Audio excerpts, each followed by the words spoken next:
이어서 교재로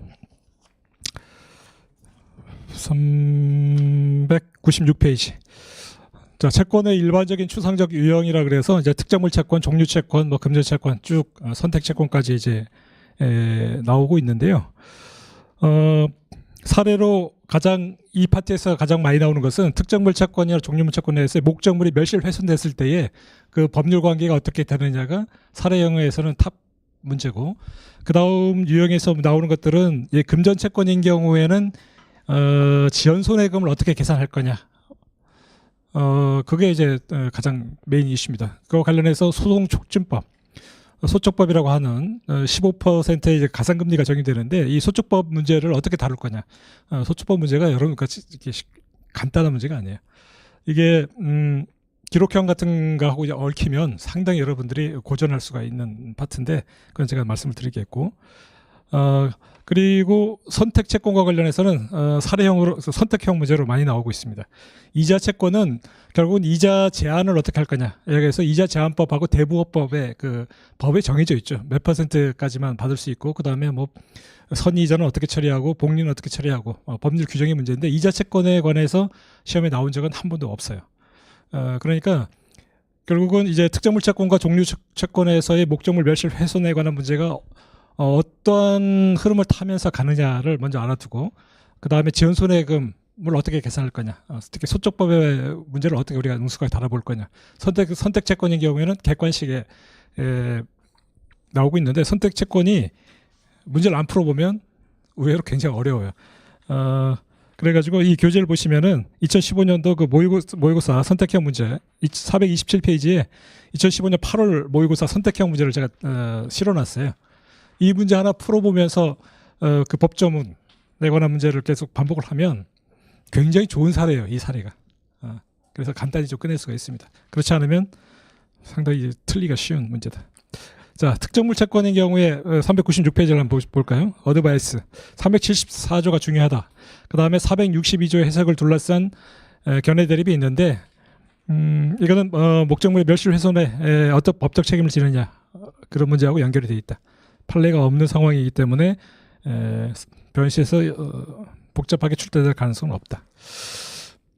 사례형 기출 문제로 사회 변시에 이행기 이후에 목적물의 보관 의무 정도, 이게 제가 사례형으로 나눠드린 그 사례입니다. 그 홍삼 엑기스 그 사건, 그건 나중에 한번 풀어볼게요.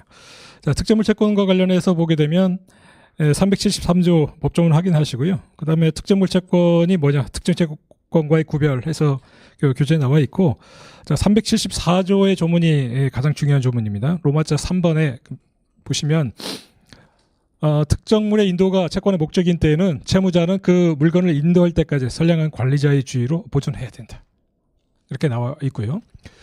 그 다음에 쭉 넘어가시고 397페이지에 3번 존속기간에다가 별표 한 3개 정도 해주시기 바랍니다. 그 나중에 다 이게 칠판에 써놓은 걸 설명드리면서 이게 왜 중요한지를 다시 한번 설명드릴 거고요. 그 다음 462조를 보시면은 특정물의 인도가 채권의 목적인 때는 채무자는 이행기의 현상대로 그 물건을 인도해야 된다라고 하는 법조문이 있고, 학설이 뭐 다수설하고 그 다음에 소수설이라고 할 수 있는 법적 동일성설에 관한 내용이 있는데, 일단은 이 교재에서는 법적 동일성설이라고 하는 내용은 빼고 그냥 기존의 다수설의 입장에 따라서 내용을 정리하시고, 변시에서는 그것만 적어주면 되고요. 혹시 학교 시험에서 지금 법적 동일성설을 취하는 현역 교수님들이 계시잖아요. 그분들이 시험을 낸다 그러면 한 줄 적어주시고, 안 내면은 그냥 무시해도 상관없어요. 그 다음에 천연 과실에 관한 문제에서 398페이지에 법조문 확인 102조 587조는 굉장히 중요하게 다뤄지는 논점입니다.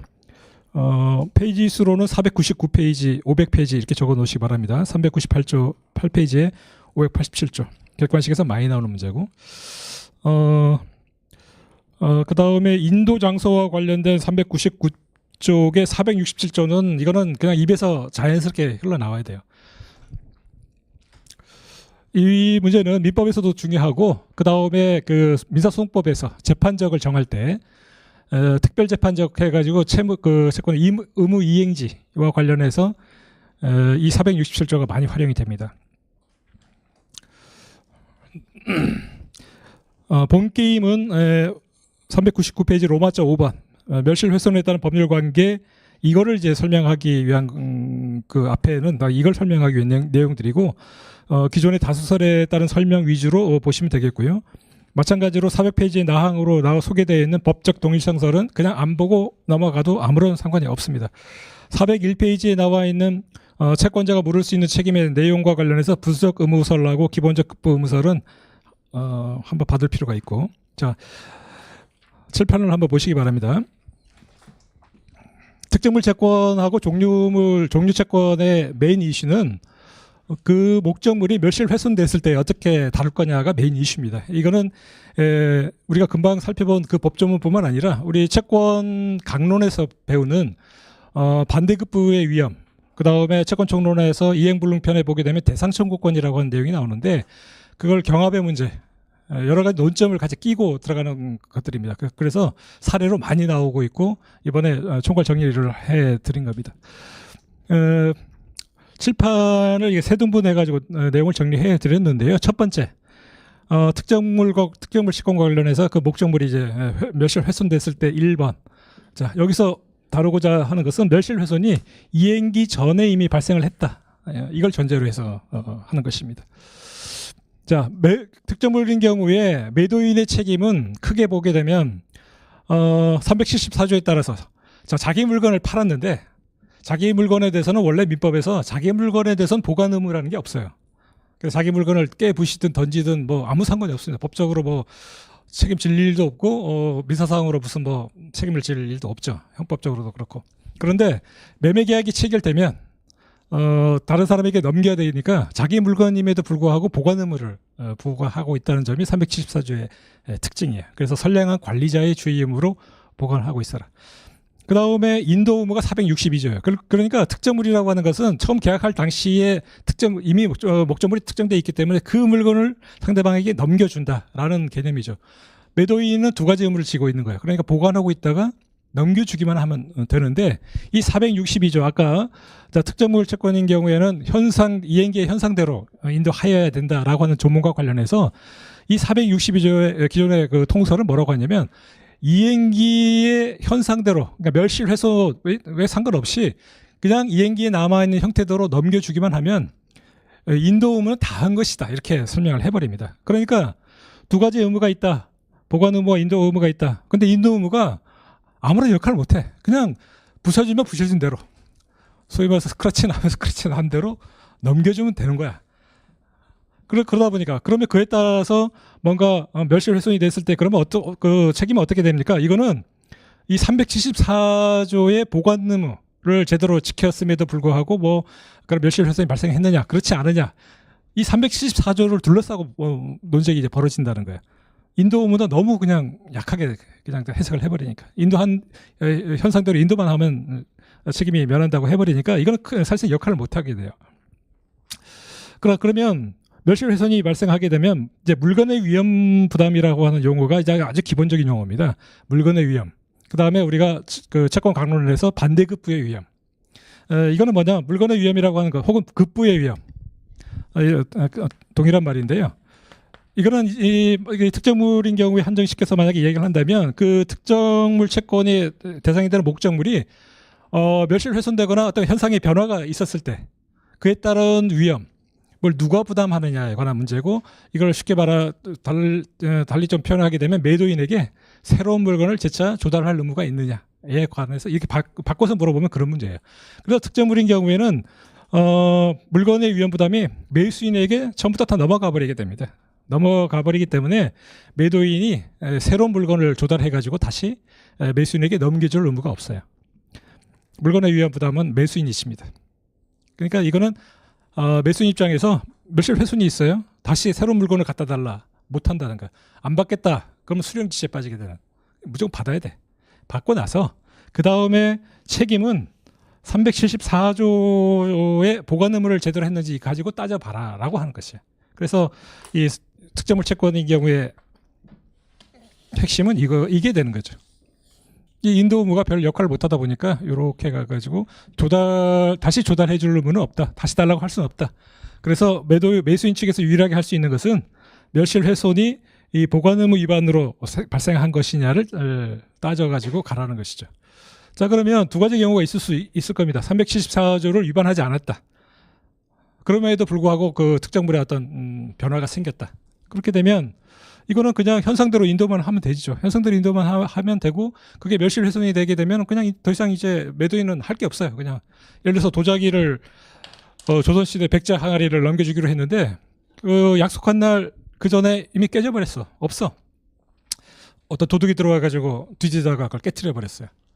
그러면 현상대로 그 조각난 거 뭐 넘겨주는 건 의미 없는 거니까 매도인은 재차 조달할 의무도 없고 그냥 자기가 374조 위반한 사실도 없기 때문에 매도인은 아무런 책임을 지지 않게 됩니다. 그렇게 되면 매도인 입장에서는 그 다음에는 어떤 거를 이제 관심을 갖게 되냐면 나는 이제 도자기와 관련해서는 어떤 형태로 책임을 지지 않는데 내가 매매대금을 받을 수 있을까? 백장아리를 을에게 1억 원에 팔았는데 매도인은 더 이상 할 게 없어요. 근데 그러면 이제 1억 원을 받을 수는 있나? 이렇게 물어보죠. 그러면 그게 바로 반대급부의 존속에 관한 위험을 말하는 거예요. 자, 그러면 이 반대급부 위험이라고 하는 것은 이처럼 이 원래 물건에 생긴 멸실훼손과 관련해서 매도인에게 아무런 책임이 없다라는 걸 전제로 한 개념이라는 것이 굉장히 중요합니다. 반대급부의 위험이라고 하는 것은 물건의 멸실훼손과 관련해서 매도인에게 아무런 책임이 없다. 그거는 손해배상 형식으로도 책임을 지지 않는다라고 했을 때, 최종적으로 다 책임이 없다라고 했을 때, 매매대금, 즉 이 사안에서는 반대급부, 매매대금을 받을 수 있겠느냐에 관한 문제죠. 이게 537조, 538조의 규정을 하고 있습니다. 채권 강론에서 바로 얘기를 하죠. 왜 채권 강론에서 하냐면 이거는 쌍무계약에서 문제가 되니까. 그런데 우리가 대부분의 사례라든가 모든 것들이 사실 매매와 같은 이제 쌍무계약에서 하게 되니까 반대급부 위험 부담은 항상 같이 끌고 나가야 되죠. 그러니까 이제 교과서에서는 이 부분만 이제 채권 총론에서 설명을 하고 이 부분은 채권 강론에서 설명하다 보니까 학생들이 이걸 연결시킬 생각을 잘 안 해요. 근데 반드시 연결시켜야죠. 537조에 따르면은 채권자 위험 부담, 채무자 위험 부담주의가 원칙입니다. 그러니까 이거는 무슨 말이냐? 매도인은 백자 항아리를 깨져가지고 매수인에게 넘겨줄 의무는 없지만 매매대금도 받을 수 없어라고 이야기하는 것이 이제 채무자 위험 부담주의죠. 채무자 위험 부담주의, 물건을 넘겨줄 사람의 매매대금도 청구 못한다. 그래서 서로 이제 끝내는 거야. 그런데 538조에 따르면 예외적으로 채권자 위험 부담주의를 규정하고 있죠. 그 깨진 데에 대해서 멸실훼손에 대해서 채권자 측에 뭔가 규칙이 있다. 그 다음에 그 채권자 지체 중에 쌍방이 과실 없이 그 물건을 멸실했다. 그렇게 되면 538조 1항 전단과 후단이 적용돼 가지고 채권자 위험 부담제. 채권자 위험 부담제라는 말은 무슨 말이냐? 매도인은 물건을 안 넘겨줘도 되는데 매매대금 받을 수 있다라고 하는 거죠. 그러니까 채권자 위험 부담제는 예외적인 거예요. 어떤 물건의 멸실과 관련된 사례가 나오게 되면 537조가 원칙이다 보니까 538조의 예외에 해당되는지를 체크를 해보고 그게 해당되지 않는다 그러면 원칙으로 돌아가가지고 매매대금도 청구할 수 없다. 이렇게 결론을 내야 됩니다.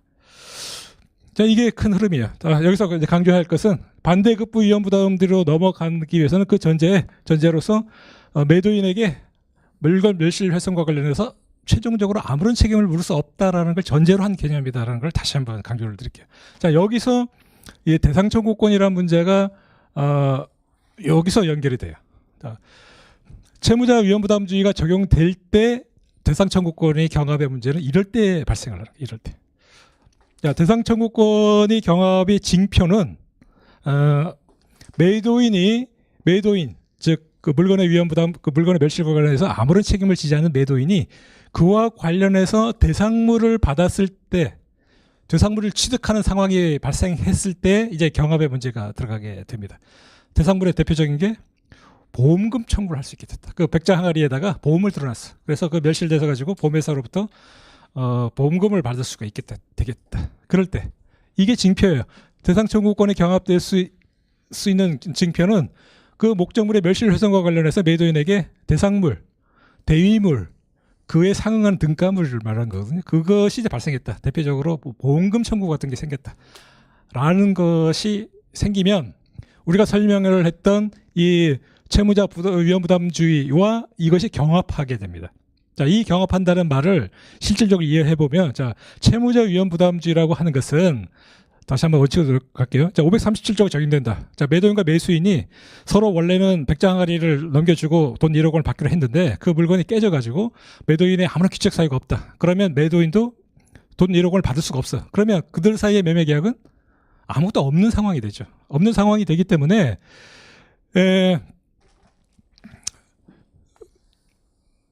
미리 좀 말씀을 드리겠지만은 이 계약이 종료가 돼버린 것과 똑같이 됩니다. 계약이. 그래서 예를 들어서 매수인이 매도인에게 계약금 같은 거를 주게 됐을 때는 이 537조로 가게 되게 되면 이 계약금을 부당이득으로 반환해서 그 계약을 끝내는 상황이 하나 벌어질 수가 있고, 대상 청구권에 대해서 매수인이 그래 내가 항아리 백장항아리는 못 받는데 그 보험금이 받더니 3억짜리 보험금을 들어놨어요. 얘가 내가 1억을 주면 3억의 그 보험금 청구를 가질 수 있겠다.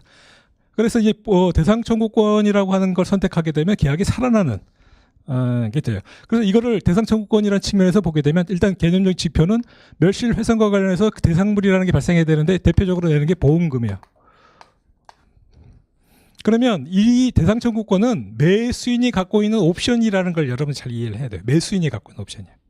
매수인이 옵션을 갖고 있는 거예요. 그래서 옵션의 선택이 두 가지예요. 하나는 나는 천성이 남의 것을 함부로 넘겨받는 천성이 아니어서 나 깨끗하게 살리라. 뭐 보험금 3억 관계없어. 나는 그냥 이 계약을 끝낼 거야. 그래서 내가 준 계약금 정도 부당이득 돌려받고 이 계약을 끝내야지. 그래서 계약을 종료시킬 수 있는 옵션이 하나 있어요. 537조에 적용돼가지고 너와 나는 원래 매매계 계약의 당사자였는데 서로 주고받을 게 없으니까 계약을 끝내자.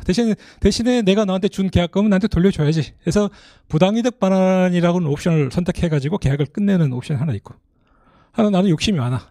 봤더니 보험금이 3억짜리야. 자, 우리가 대상 청구권 관련해서 그 과거에 많이 다퉜던 것이 대상 청구권을 행사했을 때 그 전보배상의 범위를 넘는 범위까지 그 대상 청구권으로서 받아낼 수 있겠느냐가 상당히 다툼이 많았어요. 그래서 제한을 해야 된다는 학설이 학설로는 좀 다수설이었고, 무제한설이 제가 기억하기로는 송덕수 교수님 정도 외롭게 외치셨는데, 최근에 판례가 무제한설에 따르는 판례가 나왔어요. 닭고기 냉장 사건 해가지고 이제는 이 옵션, 두 번째 옵션을 선택할 수 있는 유인이 되게 많아졌어요. 그래서 매수인이 갖고 있는 옵션이라는 걸 여러분 조심해야 돼요. 자, 이 537조 이 위반 537조로 가기 위해서는 374조의 위반이 없다라는 것이 논증이 돼야 되고, 따라서 물건의 멸실 훼손과 관련해서 매도는 아무런 책임이 없다. 그러면 매수 대금을 받을 수 있겠느냐? 537조에 따라서 매수 대금도 못 받는 상황이다. 그렇게 되면은, 그런데 그 매도인은 그와 관련해서 보험금 청구권과 같은 이런 대상물을 취득하고 있는 그런 상황이다. 그러면 매수인의 옵션이다. 하나는 계약을 그냥 끝내겠다. 그래서 내가 준 계약금을 부당이득 반환을 해달라. 그거 하나. 두 번째, 계약을 살리겠다. 그래서 내가 너한테 주기로 했던 1억 원을 주고 그 백자항아리와 등가물, 대위물, 같다고 볼 수 있는 물건, 주로가시라고 하는 이거를 나한테 넘겨달라. 이 옵션을 선택할 수도 있어요.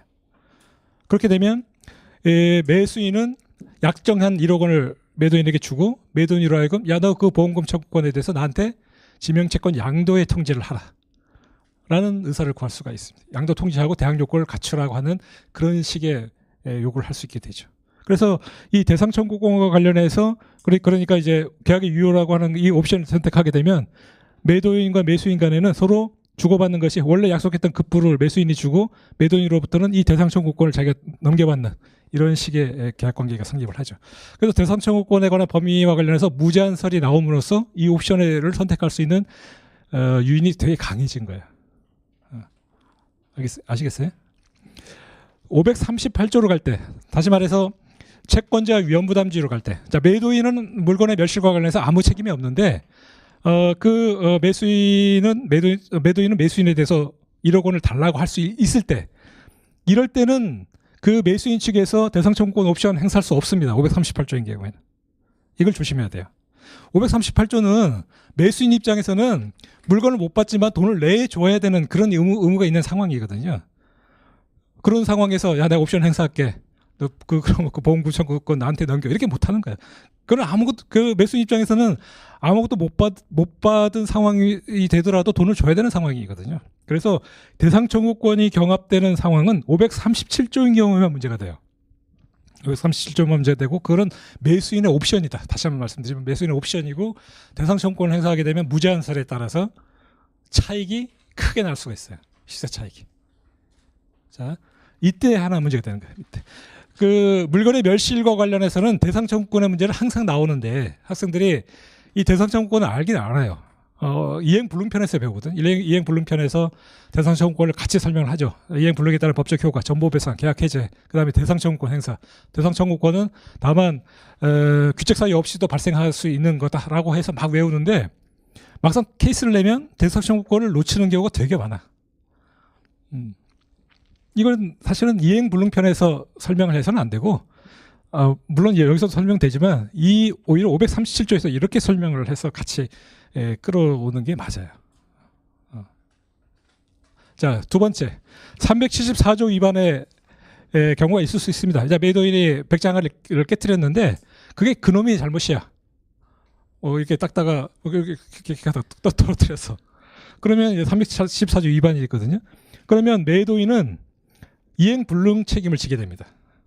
그의 규책 사유에 의해서 급부를 이행하지 못한 거니까 이행 불능 파트로 넘어가게 되죠. 자, 채무 불이행 파트로 넘어가게 이때는 채무 불이행 파트로 넘어가기 때문에 매수인은 이 매도인에 대해서 전보 배상을 청구하거나 계약 해제권, 우리가 이행 불능 편에서 배우고 있는 그 논점이 그대로 끌어가게 됩니다.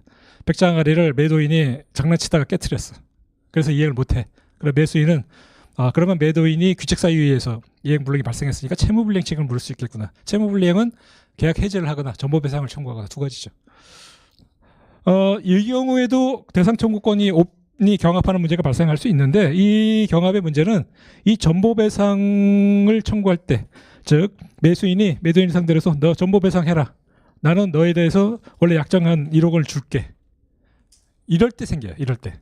자, 전보 배상이라고 하는 것은 이행 불능 당시의 목적물의 시가 상당액이 전보 배상액이 됩니다. 그래서 이 백장아리가 계약 당시에 1억 원인데 갑자기 이게 한 2억 3억이 오를 수도 있죠. 그렇게 되면 전보 배상을 하면서 1억을 주고 3억을 나한테 달라라고 할 수 있어요. 시세 차익에 문제가 생길 수가 있죠. 그래서 이때는 옵션이 이것도 마찬가지로 이제 그 매수인의 옵션인데 이때 옵션은 전보 배상액을 나한테 달라고 하느냐 아니면 대상 청구권을 나한테 달라고 하느냐가 옵션의 문제가 돼요. 이럴 때는. 그래서 시가가 오르지 않았어. 그러면 전보 배상으로 굳이 내가 1억 주면서 1억 받을 필요가 없죠. 굳이 그럴 필요 없어. 그러면 서로 퉁치는 식으로 해가지고 그냥 끝낼 수 있게 되는데 아까 설명드린 대로 보험금이 3억짜리 보험금이가 드러났다. 그럴 때는 전보 배상 대신에 대상 청구권을 행사해가지고 원래 급부인 1억을 주면서 그 보험금 청구권을 나한테 남겨라 할 수가 있게 되죠. 그래서 이 규책 사유가 있어가지고 멸실됐을 때는 매수인의 옵션의 대상이 전보 배상이냐 또는 대상물 청구권이냐 이런 형태로 나타나야 돼요. 이런 형태로 옵션이 374조 위반이 아니다라고 했을 때는 옵션에서 계약을 종료시킬 거냐 유효시킬 거냐라는 식으로 나타나는데 374조 위반인 경우에는 전보 배상을 청구할 거냐 대상물을 청구할 거냐의 문제로 나타난다. 이거는 사례로 나온 적이 거의 없어요. 이건 통상 나온 적이 없는데 나올 수도 있죠 충분히. 그래서 대상 청구권의 경합의 문제 이렇게 나타난다. 이게 이제 교과서에서 채권 총론편에서는 이 부분은 여기다가 설명을 하고 나니까 사실은 이게 더 큰 덩어리인데 잘 이해를 못하는 거야. 대상 청구권에 관해서 이렇게 나타난다. 결국 이거는 우리가 이행기 전에 목적물이 멸실 훼손됐을 때의 기본 구조고, 자 메인이 374조라는 걸 알 수가 있어요. 374조. 인도문은 462조에 따라 현상대로 인도만 하기 때문에 그걸로 해서 너희 인도문은 다 멸한다라고 하다 보니까 역할을 못하고 이 374조라는 게 굉장히 중요해졌다. 자 이렇게 이걸 정리하고 나서 두 번째 문제로 보죠. 두 번째 문제는 물건의 멸실이 원래 약속했던 날에 멸실된 건 아니고 그때까지는 제대로 물건이 보관이 돼 있었어요. 그러다가 이행기 이후에 목적물이 멸실 훼손될 수도 있습니다. 2017년 10월 1일 날 백장아리를 주기로 했는데 약속한 10월 1일 날 어떤 일인지 어쨌든 도자기가 인도가 안 됐습니다. 그러다가 이틀 후인 10월 3일 날 그 도자기가 깨졌어요. 그러면 10월 1일 전에 깨진 경우하고 10월 3일 날 깨진 거는 전혀 다른 문제가 돼버린다. 이럴 때는 키워드가 뭐냐면, 우리가 아까 이행기 전에 깨졌을 때는 선량한 관리자의 주의 의무로 네가 보관하다가 넘겨야 된다. 그래서 374조가 유일하게 목적물의 그 멸실과 관련해서 네가 주의를 잘했느냐 안 했느냐를 따지는 기준이 유일하게 374조였는데, 약정한 날 이후에 깨지게 되면 기준이 하나가 아니라 3개가 나타나게 된다. 그래서 이 상황이 이런 거죠. 원래 이행기 때는 멀쩡했는데 그 이후에 물건이 깨졌어요. 이 이후에. 그러면 주의 의무의 기준이 3가지로 나뉜다는 게 논점이에요.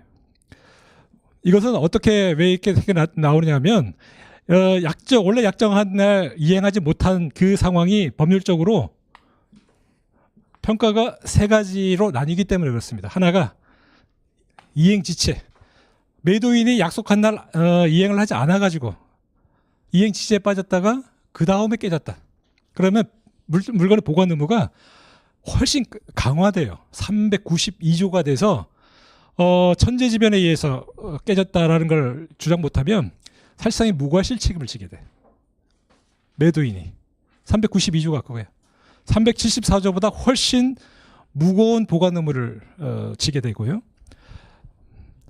약속한 날 그 백장아리가 전달되지 않은 것이 매수인이 안 받아서 그렇다.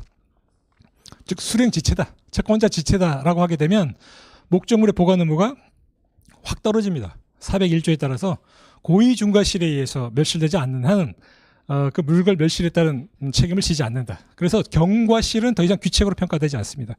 374조에 따르면 경과실은 분명히 위반으로 평가가 되는데, 수령 지체가 빠지게 되면 경과실은 더 이상 규칙으로 평가가 안 되는 그런 사태가 벌어지죠.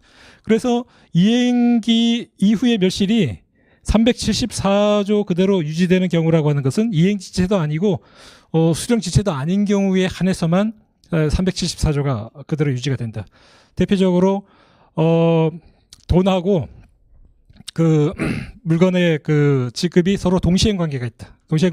예를 들어서 집을 팔았는데 계약금하고 중도금을 먼저 주고 잔금 지급 기일날 이제 등기 서류를 넘겨주는 것과 동시행항변으로 이제 집을 받기로 했다. 그런데 그 집이 약 잔금 기일이 딱 됐는데 그 집이 등기 서류를 안 넘겨줬어요. 그런데 그 서로 동시행 관계가 있기 때문에 매수인 측에서도 잔금 지급에 대해서 이렇게 이행이 제공을 해야 되잖아요. 그런데 그 매수인도 잔금을 치를 생각을 안 해.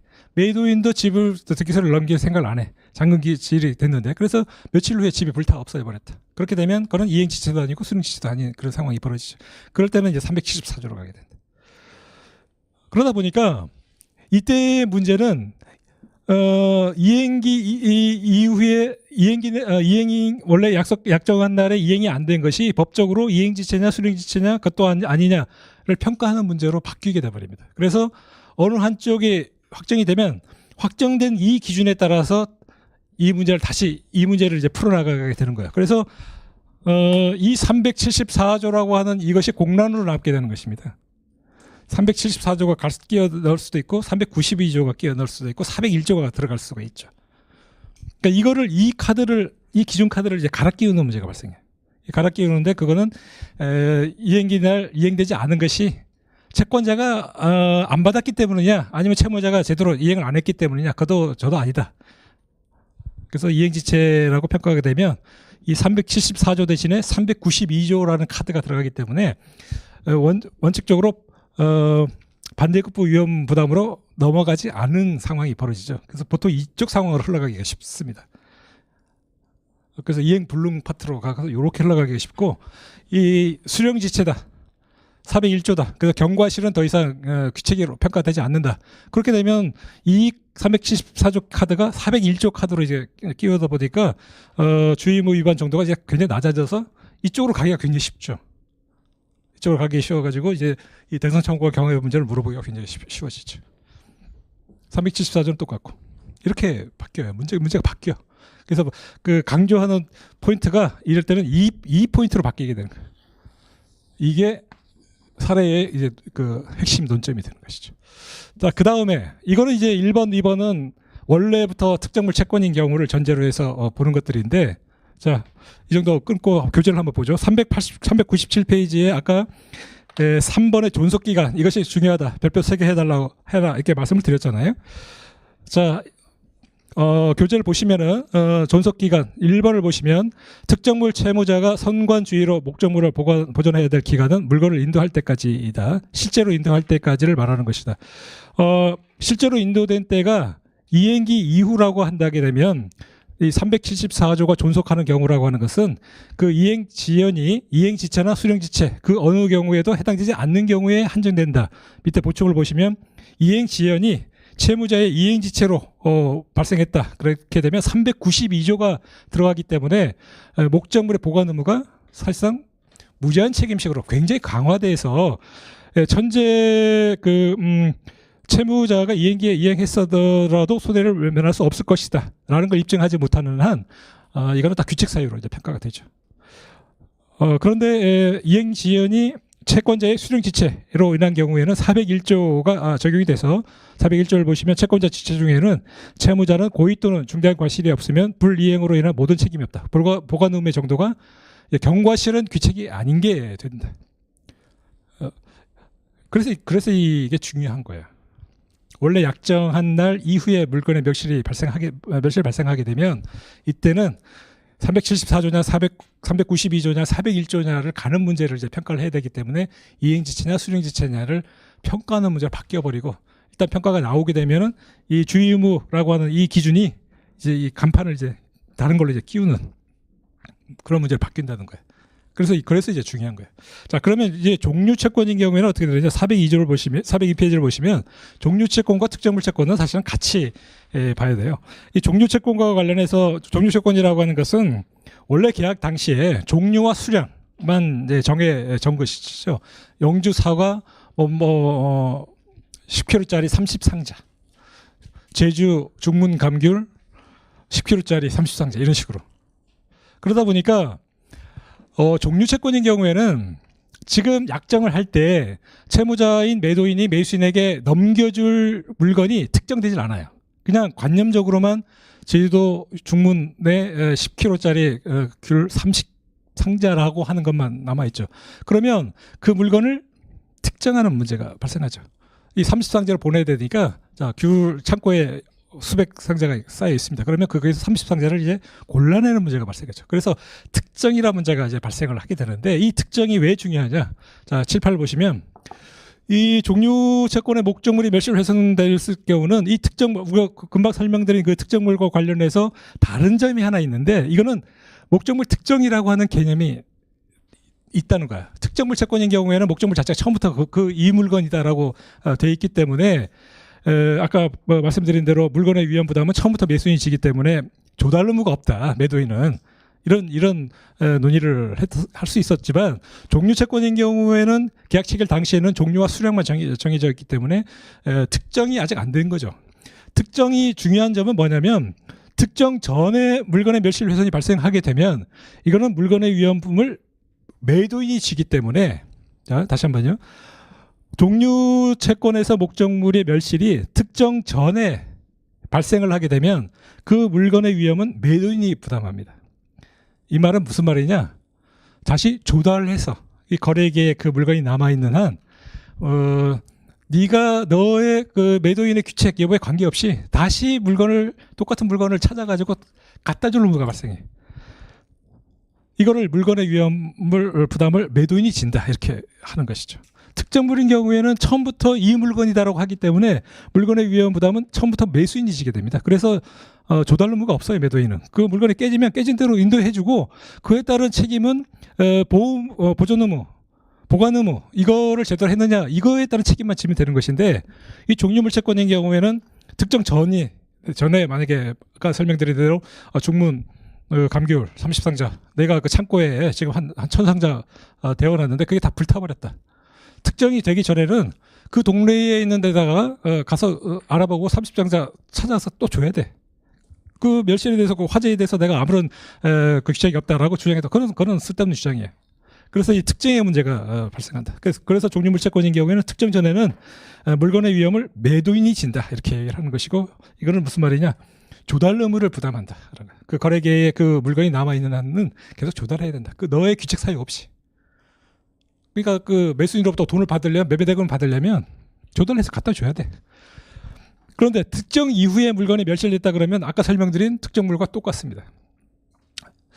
종류 채권이 특정을 거치게 되면 특정물 채권으로 바뀌게 되거든요. 그래서 아까 중문 감귤 30상자를 이렇게 분리시켜 가지고 이 상자로 이걸로 해 가지고 이제 갖다 줘야겠다 해서 이걸 분리해서 이렇게 단대 제껴놨다. 그런데 그게 없어져 버렸다. 그러면 그거는 이제 이 루트를 가는 거예요. 374조의 의무 위반이냐 이 루트로 다시 가는 거죠. 특정물, 그래서 이제 종류 채권에 대해서 목적물 멸실 훼손이라는 문제가 나오면 특정이라는 문제를 반드시 물어보기 위해서, 특정이라고 하는 문제를 안 물어보고는 사례로 낼 이유가 전혀 없어요. 종류 채권의 멸실 훼손에 따른 법률 관계는 특정이라고 하는 다리를 건너야 된다. 특정. 그래서 이 402페이지 이하에서 가장 중요한 것은 403페이지 로마자 4번 특정이 어떻게 되는 것이냐가 이제 중요한 것이죠. 그 위에 문제로서 특정이 되기 전에 물건의 위험은 매수인이 진다, 매도인이 진다. 따라서 여전히 조달 의무를 진다라는 내용이 로마자 3번의 내용이고, 그러면 특정이라고 하는 것은 375조 2항에서 규정을 하고 있죠. 그래서 채무자가 이행에 필요한 행위를 완료하거나 채권자의 동의를 얻어가지고 이행할 물건을 지정하게 되면 이때는 그 물건으로만 이제는 급부를 이행할 의무가 생기는 거죠. 그래서 이거를 특정물 채권화된다 이렇게 설명을 하게 됩니다. 그리고 시험에는 이 375조가 그래서 많이 나오는 거죠. 404페이지 보시면은 그러면은 채무자가 이행에 필요한 행위를 완료할 때는 게 뭐냐? 지참채무, 추심채무, 송부채무를 나눠가지고 설명을 하죠. 그러니까 지참채무인 경우에는 아까 467조 이 조항이 다시 끼어오게 됩니다. 원칙적으로는 목적물을 채권자의 주소에 가지고 가서 이행을 해야 된다. 그래서 이제 이행에 필요한 것은 보게 되면 그 물건을 이제 그 물건을 가지고 그 상대방에게 갖다 줘야 돼. 갖다 주게 되면 그때 특정이라는 게 생기게 되죠. 그러면 이제 갖다 주는 과정에서 물건이 없어졌다. 계속 갖다 줘야 돼. 그러면 계속 갖다 줘야 되고, 갖다 줬는 그 물건을 배달해서 그 집에 가져갔는데 예를 들어서 주인이 없어가지고 다시 갖고 왔다. 그러면 특정되고 나서야죠. 갖고 왔는데 그날 밤 불이 나가지고 타버렸다. 그러면 이제 370 타버린 거에, 불이 나서 타버린 거에 대해서 374조 위반이 있느냐를 그때 따지는 거야. 저기 상대방 집까지 가는 동안에는 어떤 일이 벌어지더라도 이게 없어지면 다시 가서 다시 또 가져와서 줘야 되는데, 배달 갔더니 그 사람이 없다. 돌아온다. 이면 그 특정이 됐고 그 다음에 멸실된 거니까 이때는 멸실에 대해서 374조 위반이 있었느냐 그렇게 따지는 문제로 이제 발생한다는 거예요. 그래서 추심채무와 송부채무 이런 내용들이 이제 시험에 나오고, 그 다음에 채권자의 동의를 얻어서 이행할 물건을 지정했을 때에 이거는 이제 채무자가 동의를 얻어서 지정권을 행사하는 걸 말합니다. 그래서 이제 특정은 목적물을 분리 지정할 때 특정이 생긴다고 그러고요. 그와 관련해서 시험 문제 많이 나오는 것이 404페이지에 쌍가로 2번에 동그라미 2번 판례 381조를 준용할 수 있겠느냐. 채무자가 지정권이 있는데 지정권을 행사하지 않는다. 그러면 381조가 뭐냐면 425페이지를 보시면 선택채권과 관련해서 또 특정에 관한 문제가 생기는데, 381조가 425페이지 보시면은 이행을 최고하게 되면, 야, 너 저기 그 선택권 행사할 거야 말 거야라고 체고를 하게 되면, 그 기간에 행사를 하지 않게 되면 선택권은 상대방이 넘어간다라는 조문이 381조입니다. 404페이지 돌아오시면은 통설은 적용이 안 된다, 준용이 안 된다라는 입장인데, 판례가 준용이 된다라고 보고 있습니다. 그 밑에 있는 관련 판례 2003년 3월 28일자 248559 판례는 시험에 굉장히 많이 나오는 판례니까 꼭 체크를 해두시기 바랍니다.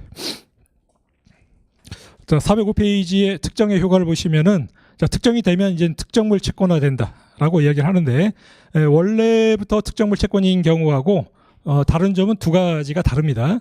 하나는 물건의 위험 부담 시기, 아까 설명드렸죠. 원래 특정물인 경우에는 계약 체결할 당시에 물건의 위험은 상대방에게 넘어가기 때문에 조달 의무가 없어요. 그러나 종류물 채권인 경우에는 물건의 위험이 특정이 있었느냐라고 전후에 나뉘게 된다는 점하고, 그 다음에 하자담보 책임이 조금 다릅니다. 자, 원래 특정물인 경우에는 하자담보 책임에 관한 규정이 580조 이죠. 그래서 이거는 계약 체결 당시에 하자가 존재해야 됩니다. 원시적 하자여야 되거든요. 하자담보 책임은.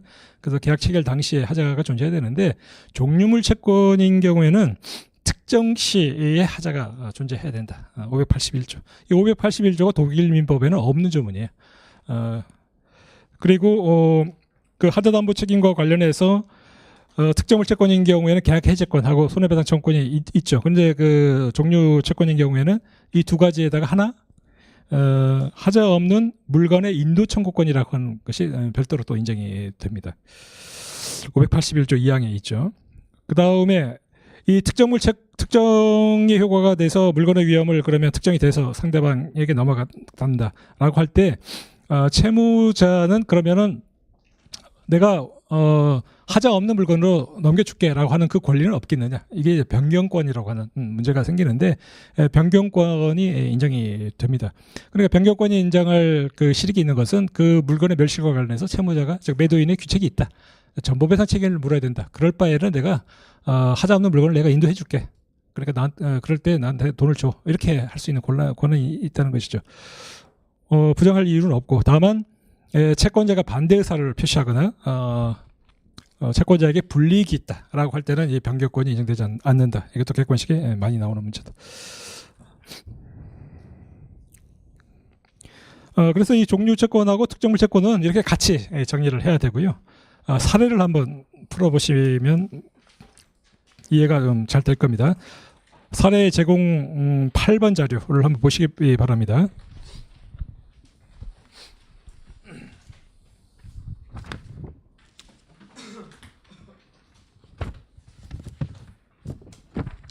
자, 사회 변시 문제인데요. 자, 이 문제를 볼 때 뭐 자세한 것보다는 각 문제가 물어보는 그 핵심적인 구조, 왜 이 문제를 냈을까, 이런 거에 좀 집중을 해서 문제를 보시기 바랍니다.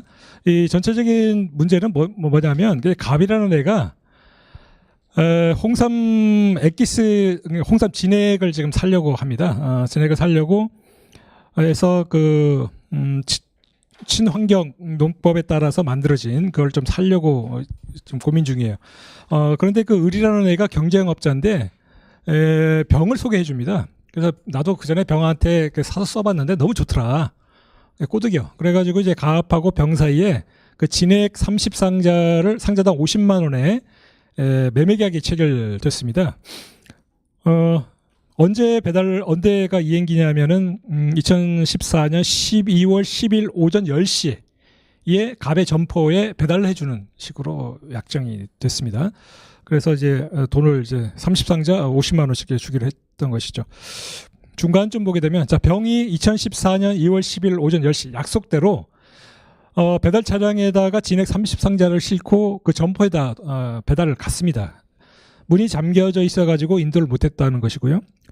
그때 상황을 봤더니 갑이 약속을 깜빡 잊어버리고 점포문을 닫고 외출 상태였다는 겁니다. 그래서 병이 이제 1시간 동안 기다리면서 전화도 하고 막 했는데 전화를 안 받아가지고 이 30상자를 다시 차량에 싣고 돌아와서 자기가 관리하는 창고 앞에 차량을 주차를 해놨는데 그 다음 날인 2012년 12월 11일 날 아침에 병의 직원인 정이 경미한 실수로 창고에 불을 내가지고 불이 타가지고 차량까지 다 불탔다는 거예요. 그래서 그 진액도 다 타버렸다는 것입니다. 그래서 이제 병이 갑을 찾아갑니다. 지금까지 있었던 상황을 설명을 하는 거예요. 내가 배달이 왔는데 내가 없어가지고 다시 가져갔다. 근데 그날 불이 나가지고 다 타버렸어. 그러니까 나한테 진액은 나한테 더 이상 너한테 줄 게 없고 약속된 1,500만 원을 나한테 다오 라고 이렇게 갔다는 것이죠. 안 줍니다. 그러니까 이제 1,500만 원 달라 해서 소송을 제기를 했습니다. 자, 이에 대해서 갑은 다음과 같은 주장을 하면서 물품 대금의 지급을 이제 거절하는 답변서를 제출을 했다고 했을 때에 이 갑이 제기한 각 주장에 대해서 가능한 논거를 설명하고 그 주장에 대해서 결론을 한번 도출해 봐라. 문제 1번, 2번, 3번에서 세 문제로 나눠서 15점씩 15점, 15점, 20점. 굉장히 이제 큰 문제로 나왔어요. 50점짜리로. 문제 첫 번째 문제를 봤더니 이렇게 갑이 주장을 합니다. 자, 병이 새로운 홍삼 진액 30상자를 인도한다면 내가 돈을 주겠다. 이 말은 뭐겠어요? 물건의 위험 부담을 너가 매도인 네가 지는 거니까 그 멸실은 나하고 상관없는 거다. 그러니까 너가 새롭게 진액을 다시 조달해가지고 나한테 갖다 줘야 된다. 그러면 내가 주겠다. 이런 말을 하는 것이죠. 자, 홍삼 진액 30상자. 이거는 종류채권이라는 걸 우리가 알 수 있고, 이 갑의 주장은 특정이 되지 않았다는 주장인 것이죠. 그래서 물건의 조달 의무가 여전히 너한테 있다라는 것이다. 그러면 우리가 따질 때 그러면 물건의 멸실이 특정 전에 있었느냐, 그 후에 있었느냐를 따져보면 이 갑의 주장의 타당성을 이제 알아볼 수가 있겠죠. 특정 전이라고 한다면 갑의 주장이 맞습니다. 그러면 병이 다시 진액 30상자를 다시 조달해서 갖다 줘야 1,500원 받을 수 있을 것이고, 만약에 특정 이후에 만약에 멸실이 발생했다고 한다면 새로 조달 의무가 없기 때문에 갑의 주장은 옳지 않을 것이 되죠. 그래서 이 문제 1번의 핵심은 특정이 핵심이 되는 거야. 그런 거를 이제 개관의 내용에 적어주는 거죠. 특정의 문제를 검토해야 된다는 거를 뭐 문제의 소재, 문제의 핵심, 문제 정리 이런 식으로 해서 적어주면 되겠습니다. 특정에 관해서 설명이 이제 2페이지에 나와 있죠. 375조에 관한 내용을 이제 적어주면 되겠습니다. 이 사안인 경우에는 지정권을 제3자에게 준 건 아니기 때문에 채무 이행에 필요한 행위를 완료했을 때 이게 이제 문제가 될 것입니다. 뭐 지정권을 채권자의 동의를 얻어가지고 채무자가 지정권을 가졌다 이런 것은 없잖아요. 그러면 채무 이행에 필요한 행위 완료. 그러면 걸 검토할 때는 그 채무의 성격이 송부채무냐, 지참채무냐, 추심채무냐에 따라서 각각 나눠지니까 이 채무의 성격이 그 중에서 어디에 속하는지를 우리가 논증을 해야 되는데, 갑하고 병하고 약속한 걸 봤더니 갑의 점포에다가 배달을 해주기로 했다. 지참채무의 전형적인 예죠. 그러면 지참채무니까 약정된 그 물건을 배달해주면, 갖고 가서 인도할 준비를 해주면 이때 특정이 된 겁니다. 사안에서 병은 약속한 날 진액 30상자를 들고 갔죠. 특정이 있었던 것이 됩니다. 그 다음에 그러니까 특정이 있고 나서 그 다음 날 이제 며칠이 된 거니까 물건의 위험은 갑에게 넘어가서 병은 더 이상 조달 의무가 없습니다. 그러니까 갑이 주장, 즉 새로운 진액 30상자를 가져오면 주겠다. 이거는 타당하지 않은 것이 되죠. 키워드는 특정이 있었습니다. 두 번째 문제를 보게 되면 또는 문제 2번 또는 병이 홍삼 진액 30상자를 인도하지 않음으로써 발생한 손해배상금을 지급한다면은 돈을 주겠다라고 얘기를 하고 있습니다. 이건 뭐겠어요? 자, 특정이 물건의 그 특정 이후에 물건의 멸실이 발생했기 때문에 특정물 채권처럼 됐습니다. 그럼 이 갑의 주장의 취지를 보게 되면 네가 손해배상 책임을 진다. 즉 300 보관 의무를 잘못했다라고 이렇게 주장하는 것이죠. 약속한 날 멸실된 게 아니라 약속하고 지나서 멸실된 거니까 이거는 그 주의무 기준이 374조만 있는 게 아니라 392조도 될 수 있고 374조 될 수 있고 401조도 될 수 있는 그런 상황. 이 두 번째 상황이 되는 거예요.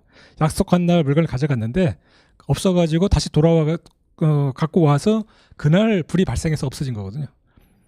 이행기 이후에 물건이 멸실된 이 상황이 벌어지는 거죠. 그러면 문제의 핵심은 이행기 날 그 이행이 안 된 것, 이것이 이행지체냐 수령지체냐를 따지는 문제로 바뀌게 돼요. 그래서 이 사안인 경우에 갑이 점포를 문을 잠궈 놓고 외출을 해버려가지고 전화도 안 받는다. 이 상황을 어떻게, 그래서 이제 병이 배달을 못했다. 이 상황을 어떻게 평가할 거냐 이런 문제가 되는 것이죠. 그래서 이 사안인 경우에는 채권자 지체를 수령지체는 이행지체는 아니죠. 병이 약속한 날 이제 홍삼 진액을 가져갔기 때문에 이행지체는 아니에요. 그러면 이제 수령지체만 평가하면 되는데 수령지체인 경우에는 법적 성격에 관해서 법적인 논란이 있습니다. 그러니까 채무 분리 행사를 하고 법정 책임사 이거는 그 채권자가 수령을 하지 못하는 그 상황에 대해서 규칙이 있어야 되느냐에 관한 그 논의와 연결이 된 것이죠. 그래서 이제 채권자의 규칙이 있어야 된다라는 것이 이제 채무 분리 행사 책임설이고 규칙이 없어도 된다 법정 책임사. 효과가 좀 다르죠. 그 채권자 지체와 관련해서는 민법전에 401조, 402조, 403조가 규정이 되어 있습니다. 401조가 아까 물건의 보관 의무에 관한 것이고 402조, 403조가 보관 비용에 관한 것. 그다음에 뭐 이자를 지급할 필요 없다는 내용이 있고 그러니까 이것 이외에 이게 채무 불이행이라고 주장하는 학설은 계약 해제와 손해배상 청구권도 추가를 할 수 있다라고 하는 거야. 401조, 402조, 403조 플러스 이거는 채무불이행의 일종이니까 채무불이행의 핵심적인 내용이 계약 해제권과 손해배상 청구권이잖아요. 그래서 채권자 지체가 성립하기 위해서는 채권자 규칙은 필요한데 그 규칙이 있으면은 401조, 402조, 403조 플러스 그 다음에 390조에 따른 손해배상 그 다음에 계약 해제도 한꺼번에 인정할 수 있다. 법정 책임사는 규칙이 필요 없다. 다만 책임도 401조, 2조, 3조에 그치고 계약 해제나 손해배상 청구권을 인정할 수 없다. 이런 견해죠. 자, 이 사안에서는 갑이 점포를 잠갔고 전화도 안 받았고 약속을 깜빡 잊었다. 규칙이 있다라고 이제 제시된 거기 때문에 어느 학설에 따르더라도 채권자 지체라는 점에서는 달라질 게 없습니다. 그래서 약속한 날 이행 못한 것은 이행 지체가 아닌 수령 지체, 즉 채권자 지체에 의해서 발생했다라는 것이 되죠. 그러니까 주의 의무가 374조가 아니라 401조라고 하는 카드로 단위가 끼워지게 돼요. 그래서 경과실은 더 이상 규칙 사유로 평가가 안 되죠. 이 사안에 따르면은 병의 직원이 경과실로 화재를 냈다라고 얘기를 하게 됩니다. 그래서 창고에 불이 나서 그 다음에 옮겨 붙어서 탄 거죠. 그래서 이제 경과실은 더 이상 규칙으로 평가가 안 됩니다. 다시 말해서 병이 그 진액을 다 태운 거에 대해서는 손해배상 청구권이라는 형태로도 책임을 지지 않는다. 이렇게 되는 것이죠. 그러니까 이 문제도 보시면은 결국은 이 문제 2번의 키워드는 이게 이행지체냐 수령지체냐를 평가하는 문제가 핵심이 되는 거다. 결과적으로는 갑의 주장은 맞지 않는 것이죠. 이 목차를 어떻게 쓸 거냐 이런 것들은 여러분들이 각자 쓰면 되는데 2페이지 3페이지를 참고하시면 되겠습니다. 자, 문제 3번을 보게 되면 자, 병의 홍삼 진액 30상자에 대한 인도 의무는 이행이 불가능하게 되었으므로 물품 대금을 지급할 의무가 없다. 자, 이거는 이제 반대급 위험 부담을 네가 진다라고 이제 주장하는 것이죠. 무슨 말이냐? 자, 너는 나한테 홍삼 진액을 넘길 의무는 없지만 나한테 돈을 받아갈 권리도 없어라고 주장하는 거죠. 아시죠? 그러니까 그 전제가 아까 401조에 따른 그 의무 위반이 이제 판단 기준이 되다 보니까 병의 규칙 사유가 없다라고 이제 평가가 됐거든요. 그러면 진액 인도와 관련해서는 병은 모든 책임을 다 면한 것이죠. 그러면 이제 매매대금을 받을 수 있겠느냐? 537조냐, 538조로 가게 되느냐? 538조를 먼저 체크를 해야죠. 538조가 두 가지니까 이게 아니면 537조. 그러면 이 경우에 537조 8조가 그 물건의 멸실에 대해서 채권자가 규칙이 있다고 평가되는 경우. 그 다음에 이랑 후단이 채권자 지체 중에 쌍방의 규칙 사유 없이 물건이 멸실된 경우. 그러면 바로 후단 쪽이겠죠. 538조 1항의 후단 쪽을 체크를 해보고 만약에 그게 아니라 그러면 537조로 가는 사안일 테입니다. 그런데 여기서 이제 문제가 뭐냐면 채권자 지체 중에 물건이 멸실됐는데 지금 병의 직원인 경과실로 인해서 불이 발생했다라고 하는 게 문제가 되는 것이죠. 자, 그러면 그 병의 직원은 이행 보조자이기 때문에 병의 규칙으로 평가가 됩니다.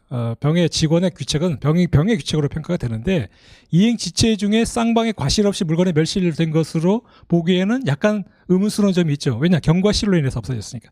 채권자 지체 중에 경과실로 인해 가지고 물건이 없어질 거니까 조문 자체에는 또 포섭이 안 됩니다. 그래서 근데 이게 학설의 다툼이 있어요. 여기서 뭐 채권자 지체 중에 쌍방의 규칙 사유 없다 할 때 그 쌍방의 규칙이라고 하는 것은 예를 들어서 채무자의 경과실은 어떻게 처리할 거냐에 대한 그 학설의 논의가 있는데 이게 판례가 없는 사안이에요. 다수설이 경과실은 규칙이 없는 것으로 평가가 된다라고 얘기를 하게 있어요. 다수설이 판례는 없습니다. 그 논전은 보게 되면 채무 이행 만약에 병 입장에서 채무 이행지체에 빠지게 되면 392조에 따라서 엄청나게 큰 책임을 져야 된다고 한다면 상대방인 채권자가 수령지체에 빠지게 되면 그자에게 그만큼의 책임을 묻도록 하는 것이 392조와 401조의 어떤 이익의 형평이 맞다고 이렇게 보는 거예요.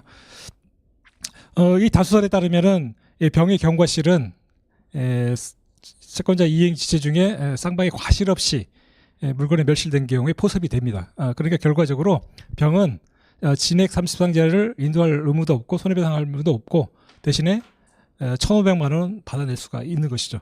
그래서 이제 3번도 갑의 주장은 이유가 없는 것이 되는 것이죠. 이 사회 변시 문제가 제가 칠판에 설명드린 내용의 전부예요. 이해가 가죠. 그러니까 결국은 이 374조 이 카드를 쓰는 게 중요한데 이거는 이행기 전에 물건의 멸실 발생했을 때고 이행기 이후에 발생했을 때는 374조 대신에 392조와 401조가 들어갈 수 있는 가능성이 있기 때문에 이거를 이행지체나 수령지체를 평가하는 문제가 논점이 된다. 종류물채권인 경우에는 특정물에 없는 것이 특정이라고 하는 문제가 있기 때문에 물건의 멸실이 특정 전에 발생하게 되면은 물건의 위험 부담을 매도인이 여전히 지기 때문에 그 거래계에 그 같은 종류의 물건이 남아있는 한 계속 그자의 규책 사유에 관계없이 계속 조달을 해야 된다는 이것만 다른 점이고 나머지는 똑같다. 그래서 종류채권일 경우는 항상 이 문제를 그래서 내는 거예요. 그래서 이 특정의 문제를 검토하기 위해서 이걸 알고 있는지를 물어보기 위해서. 그래서 이 특정의 문제는 이 채무가 송부채무냐 지참채무냐 뭐 추심채무냐에 따라서 나뉘게 되니까 정확하게 적어둘 필요가 있죠. 자, 이게 논의 전부예요. 자, 이렇게 해서 이제 특정물 채권하고 이제 반대급부 위험의 문제까지 대충 이제 들어가 봤습니다. 반대급부 위험 문제는 나중에 내일이나 모레 오늘일까요? 다시 한번 보도록 하겠습니다. 자, 406페이지 금전채권.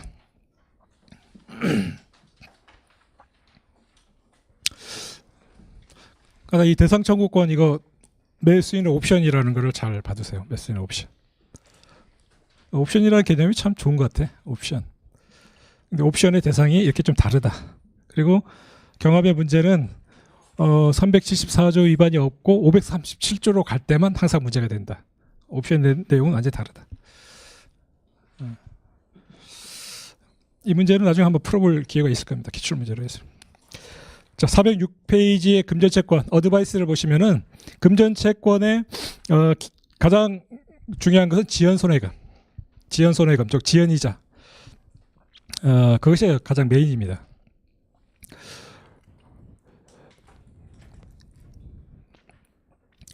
그와 관련해서 그 지연손해금에 대해서 약정 이자에 관한 약정 이율의 약정만 있고 지연손해금에 대해서는 별도의 약정이 없을 때에 그 약정 이자에 대한 이율 가지고서 지연손해금에다 끌었을 수 있겠느냐 그런 논점이 하나 있고요. 그다음에 지연이자 채권의 소멸시효 그걸 봤었죠. 원본 채권과 동일하다. 그다음에 이자의 이자, 지연이자의 지연이자를 가산하는 문제가 이게 상당히 이제 미묘한 문제인데요. 이것도 한번 보도록 하겠습니다. 그 다음에 소축법. 소축법은 여러분들이 자유자재로 다룰 수 있어야 돼요. 소축법은. 이거는 기록형에서도 많이 나오고 사례에서도 많이 나오고 특히 기록형에서 이 소축법 문제를 놓치면 큰일 납니다. 사례형으로도 이 소축법 문제를 그 변시의 기출문제로 나왔었는데 지금 이 파트에서 그 문제까지 다루면 여러분들이 너무 머리가 쥐가 날 거기 때문에 제가 그거는 이제 부당이득 편에서 한번 설명을 드릴게요. 소송물 이론. 도 중요합니다. 그 다음에 객관식에서 이것이 이제 사례나 기록형에서 메인으로 다뤄지는 것들인데 객관식에서 많이 나오는 문제 중에 하나는 이 406페이지에 있는 법조문 376조, 377조, 378조가 많이 나옵니다. 객관식에서는. 자, 그래서 금전채권이라고 하는 것과 관련해서 406페이지 상단에 보시면 이 절대 특정 금전채권하고 절대적 금전채권은 금전채권이 아니에요. 진열이나 장식 등을 위해 가지고 특정한 금전을 지급하기로 한 것. 이거는 이제 특정물 채권으로 보는 것이고요. 그 다음에 절대적 금종채권 예를 보게 되면 2004년 발행된 만원권 10장 이거는 종류채권으로 보게 됩니다. 그래서 이거는 금전채권이 아니다. 금전채권이라고 할 때는 그 로마자 2번 종류에 나와 있는 것처럼 금액채권 얼마다 하는 그것이 이제 중요한 것이고 일정한 금액을 이제 주는 것 이것이 가장 본질적인 것이고 금종채권 중에서도 상대적 금종채권 이것까지는 포섭이 됩니다. 그러나 절대적 금종채권은 포섭이 안 돼요.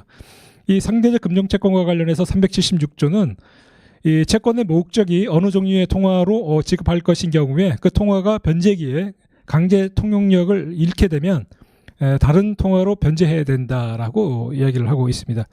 자, 만원권으로 1,000만 원을 지급하기로 했는데 만 원이 더 이상 이제 법정 화폐로서 이제 융통이 안 된다. 그러면 다른 화폐 1,000원이죠 5만 원권 이런 걸로 이제 줘야 되지 그냥 쌩까면 안 된다. 법조문 확인. 자, 외화채권과 관련해서 시험 문제 객관식 많이 나오죠. 377조가 자, 외화채권도 마찬가지입니다. 외화채권도 외국 금액채권하고 상대적 외국 금종채권만 이제 여기서 말하는 금전채권에 해당되는 것이고 이게 이제 377조를 보게 되면 1항이 채권의 목적이 다른 나라 통화로 지급될 것인 경우에 채무자는 일단 그 나라의 법정 화폐 중에서 내가 어떤 걸로 지급하겠느냐. 그거는 이제 채무자의 선택이라는 거예요. US 달러로 만약에 10만 불을 주기로 했다 그러면 뭐 100불짜리로 줄 거냐, 50불짜리로 줄 거냐, 10달러, 10불짜리 줄 거냐. 이거는 채무자가 갖고 있는 선택권이라는 것이죠. 그 내용이고 마찬가지로 강제 통용력을 이제 상실하게 되면 통용력이 있는 것으로 이제 지급해야 된다라는 내용이 2항이고 378조가 그러면 이게 대용 급부 청구권이라는 건데 자 US 달러로 10만 불 지급하기로 계약서에 썼는데 채무자는 우리나라 원화로 그걸 이제 환산해서 변제해도 된다는 거야. 특별한 사정이 없으면 꼭 US 달러로 할 필요는 없다. 이게 이제 대용 급부 청구권이죠. 그러다 보니까 이거는 이제 환율의 문제가 이제 발생을 해서 어느 시점에 환율이 기준이 돼야 되느냐 이게 시험 문제 많이 나오게 되죠. 자, 407페이지에 시험 문제 많이 나오는 것 가항이 이제 377조에 관한 것이고요. 관련 판례 96-48, 688 별표 하나 해주고요. 눈에 발라만 두면 되겠습니다. 자, 외화채권인 경우에 채무 불이행으로 인한 그 지연 손해금 채권 당연히 외화채권이 되는 것은 아니다. 그냥 눈에만 발라주세요. 자, 채무자의 대용 급부 청구권 378조에 관한 것입니다. 자, US 달러로 계약을 체결해놓고 원화로 줄 때 그러면 환율이 문제가 되는 것이다. 현실 이행 시설 이게 시험에 계속 나오고 있습니다. 그래서 이 관련 판례 동그라미 기억 니은 이게 그대로 나오고 있어요. 그러니까 학설로는 현실 이행 시설이다라고 얘기하는데 그렇게 나오는 경우도 있고 그 밑에 있는 판례 두 개를 그대로 설문으로 제시해서 나올 때도 많습니다. 그 다음에 채권자에게도 대형급부 청구권이 있다는 것입니다. US 달러로 계약이 체결됐을 때 채권자가 야 US 달러 말고 원화로 나한테 줘라고 할 수도 있다는 것이고요. 뭐 법조문은 없지만 인정이 되고 있습니다. 그래서 이제 채권자가 대형급부 청구권을 행사해버리면 채무자는 이 378조에 따른 대형급부 청구권을 다시 행사할 수 없다는 거예요. 그래서 일단 원화로 해달라 해버리면 아니다 나는 US 달러 주겠다 이렇게 못한다고 보고 있고요. 마찬가지로 환율의 문제가 되는데 이럴 때는 채무자가 현실로 이행할 때에 가장 가까운 사실심 변론 종결시다라고 이렇게 보고 있어요. 그러니까 눈에 발라서 넘어가시기 바랍니다. 그 밑에 관련 판례로 해서 항소를 했다. 그러니까 항소심이 속심이니까 이럴 때는 항소심 변론 종결 당시에 외국환 시세를 기준으로 해야 된다. 이것도 계속 사례로 설문으로 나오고 있습니다. 408페이지를 보시면 자 이제 메인이 이제 여기서 나오는 것들이죠.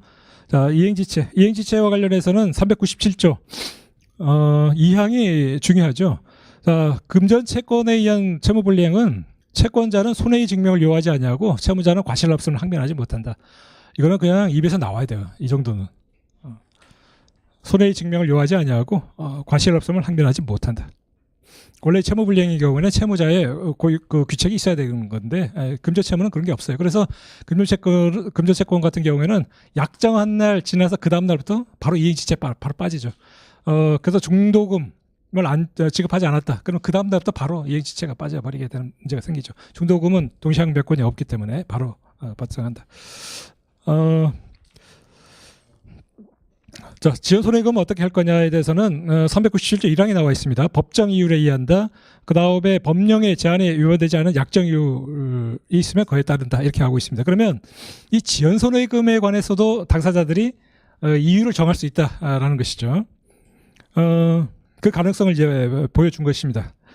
자, 408페이지의 나항을 보시면 법정 이율, 민사 5%, 상사 연 6%, 주의해야 될 판례라고 해서 지금 1번, 2번이 나와 있는데요. 1번이 바로 그 가집행이 선고되게 되면 가지급금이라는 게 있어요. 이거는 여름 민사소송법을 배우고 나시면 예를 들어서 원고가 피고를 상대로 해서 1억 원을 지급을 구하는 소를 제기했는데 승소 판결이 나왔다. 그러면 그래서 가집행을 선고하게 되면은 이제 집행을 할 수 있잖아요. 원래는 판결이 확정돼야 집행 권한이 돼서 집행을 할 수 있는데 가집행 선고를 해주면 확정이 안 되더라도 이제 집행 권한이 될 수가 있거든요. 그러면 이 피고 입장에서는 지금 원고가 집행이 들어올 수가 있어요. 항소는 해야겠는데 그 사이에 집행이 들어올 수 있거든요. 그러면 이 가집행에 따른 집행력은 항소를 했다고 해서 집행력이 없어지지 않습니다. 피고가 항소를 했다. 항소만으로는 그 가집행 선고에 따른 집행력이 없어지지 않아요. 피고가 할 수 있는 방법 두 가지가 있습니다. 하나는 집행 정지 신청을 하는 거. 그러니까 가집행 선고가 돼서 내가 항소를 해. 그래서 집행이 그 사이에 들어올 것을 염려해가지고 할 수 있는 방법은 첫 번째는 집행 정지 신청을 하는 거.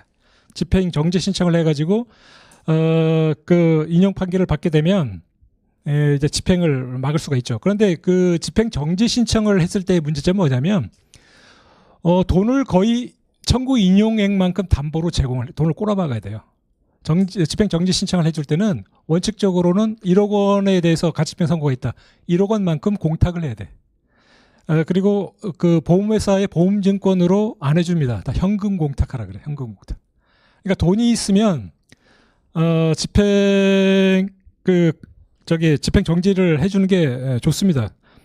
그런데 집행 정지를 하게 되면 이처럼 돈이 꼬라박지만 원고에게 직접 가는 건 아니기 때문에 나중에 항소심이나 이런 데서 판결이 뒤집어지면 그 돈을 회수하는데 큰 문제점이 없어요. 바로 회수하면 되니까. 그런데 문제는 그 집행 정지 신청을 하기 위해서 담보 제공을 한 그 돈은 원고에게 가는 게 아니기 때문에 지연이자는 계속 발생을 해요. 지연이자 계속 발생을 해가지고 만약에 그게 뒤집히지 않으면 지연이자라고 하는 거를 덤탱이를 쓸 수가 있어. 그러니까 이기게 되면은 원고에 돈을 간 게 아니니까 바로 회수를 해서 돈을 안 떼일 수 있는 장점이 있지만 지연 손해금이 계속 붙어가지고 그 이자 부담이 있을 수 있고 또 하나의 방법은 가지급금을 지급하는 거야. 그 판결에서 1억 원 명한 거를 줘버리는 거야. 임시로 가지급금으로 줘버리면 그러면 지급한 것을 보기 때문에 이자 발생이 멈춥니다. 1억 원이 지급을 명하는 판결이 있다. 그러면 줘버리는 거 본 것 같아. 줘버리고 항소를 하는 거죠. 그러면 이제 가지급금은 1차적으로는 일단 변제한 것을 일단 보긴 보는데 중요한 것은 가지급금이라고 하는 변제의 그 효력은 1심 판결이 그대로 유지됐을 때를 전제로 하는 거니까 예를 들어서 그렇게 해서 항소를 했다. 항소심 보기에 돈을 줬네? 그런데 원고가 항소했다. 그럼 청구 기각 이렇게 하면 안 된다는 거야. 그게 그 시험 문제 많이 나오죠. 가지급금을 지급을 했을 때에 항소심에서는 그걸 일종의 확정적인 변제로 봐가지고 원고의 청구를 기각 이렇게 하면 안 된다. 여기서 말하는 가지급금은 그 판결이 그대로 확정됐을 때를 전제로 해서 변제 효력이 발생하는 거거든요. 그러면 이 가지급금을 지급하게 되면 장점은 뭐냐면 지연이자가 발생되는 걸 막을 수가 있는데 나중에 판결이 뒤집어지면 원고한테 회수하는 데 문제가 있어. 그러니까 원고가 개인이면 가지급금을 갖고 먹튀해버릴 수가 있어요. 가지급금은 일종의 부당이득 반환 청구권인데 그게 우려가 돼. 그래서 회사끼리 붙을 때는 가지급금을 지급해버리는 게 통상이에요. 지연이자가 발생을 막기 위해서. 판결이 뒤집히면은 그 돈을 돌려받는 데는 큰 염려가 없기 때문에 저도 했던 사건이 모 신용은행하고 그 동아건설이 이제 부도가 나가지고 그게 엄청나게 여러 사람을 울렸는데 거기에 코 낀 게 H은행하고 S은행이 코를 끼었어요. 그래가지고 몇백억이 걸렸어. 그래서 서로 물건 물건 소송을 뭐 어마어마하게 많이 했는데 저는 이제 H은행을 이제 대리를 해서 해서 1심에서 결과 잘 안 나와가지고 인용액이 한 300억 정도 인용이 나왔거든요. 그럴 때는 빨리 가지금을 지급을 해버려야 돼요. 그걸 안 하면 이자가 어마어마하게 붙기 때문에 이게 가상저기 소적법 적용되면 15%예요, 15%. 그 소송이 대법원까지 가면 한 3년, 4년 가거든요. 원금만큼 이자가 나와버려요. 그래서 이제 은행끼리는 돈을 줬다가 나중에 판결 뒤집혀지면 얼마나 바로 돌려주기 때문에 일단 가지금을 지급을 해보는 게 낫고, 이게 개인이다. 그럴 때는 판단을 해야 돼요. 그래서 로펌에서 예를 들어서 소송을 해서 지게 되면 굉장히 할 일이 많거든요. 아까 말씀드린 대로 막 그 판결의 분석 그래서 하고 큰 사건가는 불려가가지고 피티하고 온갖 잡소리 막 듣고 죄송합니다 이렇게 하고 그 다음에 의견도 내줘야 돼요. 집행정지 신청해달라 그러면 집행신청서 팍 쓰고 딱 내고 아니면 가지금 하겠다 그러고 가지금해서 나중에 그 항소하면서 예비적 반소로 이게 판결 뒤집혀지면 가지금 돌려달라 해서 예비적 반소로 이렇게 가지금 반환 청구를 같이 들어가고 할 일이 엄청 많아. 돈도 못 받고 엄청 깨지고 다음 사건 끊기고 이겨야 돼요. 사건은 무조건. 그래서 이건 나중에 뭐 민사소송법 시간에 말씀드리겠지만 그런 얘기예요. 그래서 가지금을 줬는데 그게 판결이 뒤집혀져 가지고 가지금을 원성회복 계속 돌려받을 때 그럴 때는 무조건 연 5% 민사 법정 채권인 이율이 연 5%를 적용해야 된다. 상인 간의 거래라고 그래가지고 가지금 반환에 대해서 6%를 적용하는 게 아니다. 그다음 파산 채권에 관해서는 다 민사 채권 민사 연 5% 적용해야 된다는 판례가 또 나와 있습니다.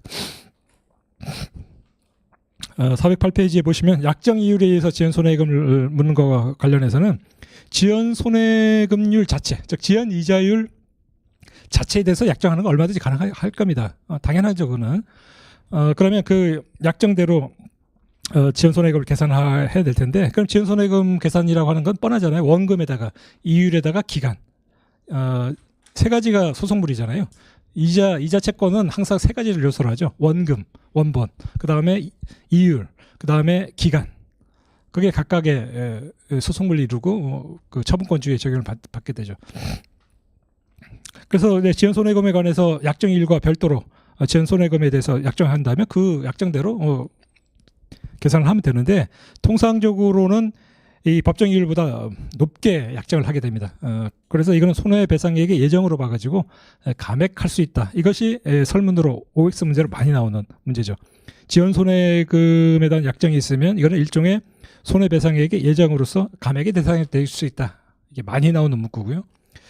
409페이지 상단에 보시면은 그 지연손해금 약정한 것이 법정이율보다 낮아도 얼마도 상관없습니다. 난 덜 받겠다는데 뭐. 네가 돈을 안 갚아서 지연이자가 발생하게 되면 난 연 3%만 받을게. 계약의 자유의 원칙상 부정할 필요가 없다. 그런데 그건 아주 희한한 일이니까 당사자의 다툼이 없거나 명백한 증거가 있어야 된다라는 것이 대법원의 입장이다.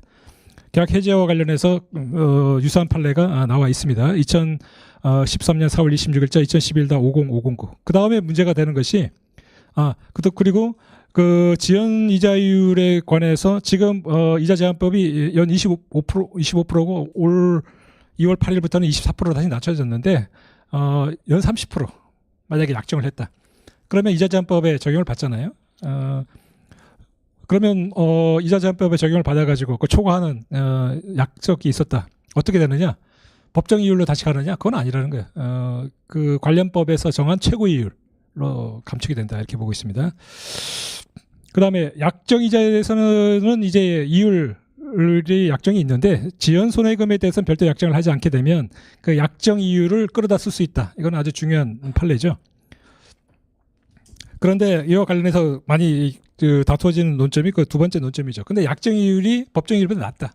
약정 이율이 예를 들어서 2015년 1월 1일부터 1년 동안 돈을 1억 원을 빌려주고 1억 원 1년 후에 갚기로 했는데 1년 동안의 이율을 연 3%로 정해가지고 이자를 받았습니다. 그런데 1년 후에 돈을 안 갚는다. 그러면 지연이자가 발생하게 되는데 지연 이율을 어떻게 계산해야 되느냐? 아까 말씀드린 대로 약정 이율을 끌어다 쓸 수 있지만 약정 이율이 법정 이율보다 낮게 되면 법정이율로 다시 돌아간다. 그래서 연 3%가 되는 게 아니라 연 5%가 연 5%나 연 6%가 된다는 말이죠. 이게 이제 시험에 많이 나오는 문제죠. 그 논거가 너무나 타당합니다. 왜 그러냐? 약정 이유를 그러니까 무이자로 돈을 빌려줬다가 그 다음에 제대로 안 갚게 되면 그럴 때도 법정 이율은 연 5%가 적용되는데 이자를 조금이라도 받겠다라고 하게 되면 더욱이나 더 연 5%, 6%를 적용하는 건 너무나 당연한 거 아니냐. 그런 논거들이죠. 초과 손해가 발생했을 때에 대해서는 특별한 손해로서 이걸 입증하게 되면 일정 사항을 입증하게 되면 받아낼 수 있다라고 보고 있고요. 410페이지에는 명문의 규정이 있는 경우를 해가지고 685조하고 705조 있잖아요. 좀 치사하지만 객관식에 나와요, 이게. 위임 사무인 경우에 수임인이 지가 위임 사무 처리하면서 돈을 받았습니다. 근데 그걸 소비해버리게 되면 소비한 날 이후에 이자 플러스 손해. 그 다음에 조합원이 금전을 이제 출자하기로 했는데 안 갚았다. 지체한다. 그렇게 되면 지연이자 플러스 손해. 시험에 나오기 때문에 제가 소개를 해드렸고요. 그 다음에 지연이자의 소멸시효 기간 원본 채권과 같다. 지연이자의 지연이자도 가산이 됩니다. 그러니까 이건 뭐냐면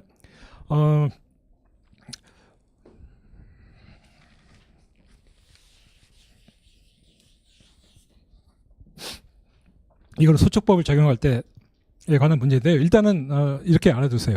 자, 원본 어떤 원금 채권이 있고 그 다음에 변제액이 이후에 어떤 지연이자가 이제 발생하는 상황이라고 해보죠. 그러면 원본 채권이 1억이다. 그 다음에 지연이자가 연 5%. 그렇게 되면 변제액이 날 안 갚게 되면 금전채권인 경우에는 이제 아까 규칙사유 없어도 되니까 그 다음 달부터 이자가 이렇게 발생하거든요. 지연이자가 이렇게 발생을 하죠. 그러면 이 지연이자의 이자에 관한 문제는 어떻게 발생하냐면 이렇게 발생하다가 이제 소를 제기하려고 해요.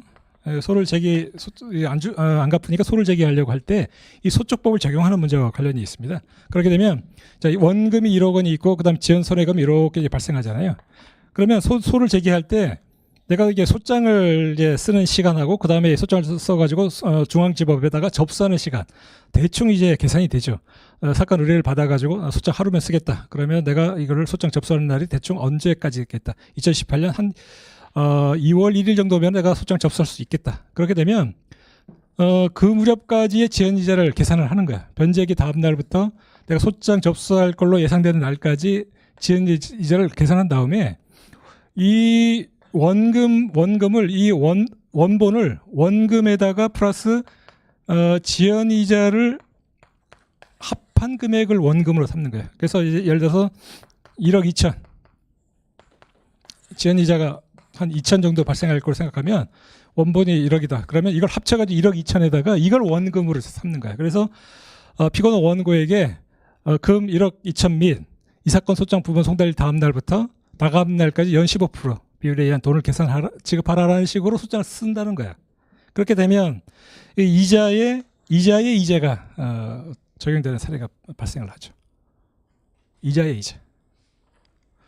이자를 가산한다는 문제는 특히 소촉법에서 가산금리를 적용할 때 문제가 되는데 그 말은 뭐냐면 원래 받을 원금 채권에다가 지연이자를 더해가지고 그걸 원본으로 들어가는 거야. 원본으로 들어가서 이거를 그러면 이제 소촉법은 소장 부분 송달일 다음 날부터 가산금리를 적용해 주겠다는 거잖아요.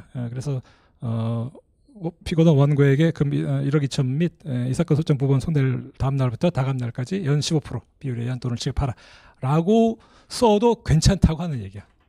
그렇게 되면 그렇게 쓰게 되면 그걸 법적으로 구성을 하게 되면 1억 원에 대해서도 소장 부분 송달일 다음 날부터 지연이자, 그 다음에 이자에 대해서도 지연이자, 이자의 이자까지 발생하는 것이죠. 이건 나중에 부당이득과 관련해서 748조 2항의 그 악의 수익자 같은 경우는 받은 거에다가 이자를 가산하고 손해가 있으면 손해를 배상해야 된다라고 하는 조문이 있는데요. 그와 관련해서 그 변시 문제 나온 게 있습니다. 그걸 사례를 풀어보면서 다시 한번 설명드릴게요. 소촉법에 관한 문제까지도 이해를 해야 좀 이해가 갈 수 있는 문제인데 일단 이런 문제다. 원래 제가 연수원을 제가 배울 때는 이자의 이자는 가산하지 말아라라고 제가 배웠었어요. 그런데 지금은 판례가 이자의 이자도 가산할 수 있다 이렇게 나왔기 때문에 이자가 여러분들 우습게 볼 수 있을지 모르겠지만 원금이 크면 이자가 상당할 수 있어요. 제가 했던 사건 중에 하나가 그 S전자가 옛날에 자동차 사업했었잖아요. 이제 르노 삼성이 사실 그렇게 나온 거잖아요. 그거 이제 없던 걸로 하면서 엄청나게 이제 사건이 많이 발생했거든요. 원금이 1조가 넘었어요. 원금이 1조가 넘다 보니까 이자가 몇백억이야. 이자에 이자를 받느니만이 하면서 그때 문제가 됐던 것들인데, 그때는 확실한 판례가 없었어요. 이자를 받을 수가 있겠느냐. 받을 수 있다고 했죠. 여기 보시면 이제 98년도 판례 상하가, 이거는 주목을 못 받았다가 2004년, 2010년 이렇게 뜨문뜨문 나오면서 이자가 가상된다. 그래서 그 사건이 한 5년 정도 싸웠는데, 그래서 소송 비용 갖고 한 120억인가 그 인지 소송이 한 120억 나오인가 하여튼 200억 가까이 나와가지고 그거 갖고 서로 또 싸우고 지금쯤 아마 끝났을 거예요. 지금쯤. 제가 퇴사해서 잘 모르겠지만 하여튼 최근에 끝났다 그러더라고요. S전자는 그 돈은 아까운 게 아니라 너무 괘씸해서 막 없어도 되는데 너무 괘씸해서 받기로 했다 뭐 그랬다는 소문도 있습니다. 어쨌든 이건 이 정도로 해서 다시 말씀드릴게요. 자, 10분 쉬고 소축법에 관한 내용을 진행을 하도록 하겠습니다.